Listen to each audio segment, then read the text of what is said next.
ওরা দাম্ভিক কথা দেখা জমিনের উপর চলো না, অহংকারী করে জমিনের উপর চলো না।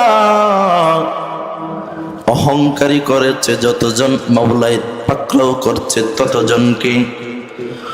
ওরে অহংকারিত করছে নমরুদ, আমার আল্লাহ জমিনের মধ্যে ধ্বংস করে ছাড়ছে কিনা?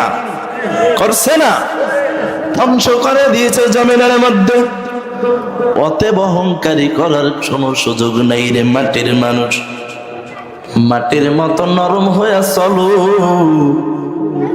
অহংকারী করে জমিনের মধ্যে চলো না।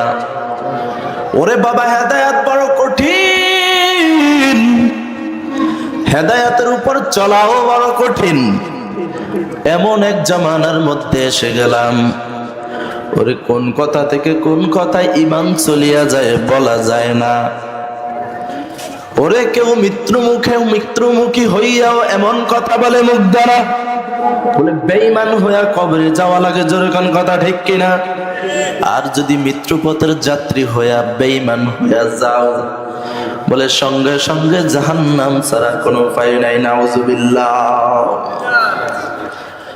এজন্য বাবা, হেদায়েত বড় কঠিন, হেদায়েতের উপর চলাও বাবা বড় কঠিন।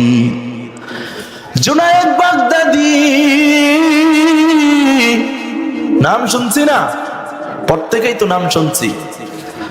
জুনায়েদ বাগদাদি শেখ শিবলি রহমাতুল্লাহি আলাইহি, এদেরও পীর, এদেরও উস্তাদ আবু আব্দুল্লাহ আন্দলুসি রহমাতুল্লাহি আলাইহি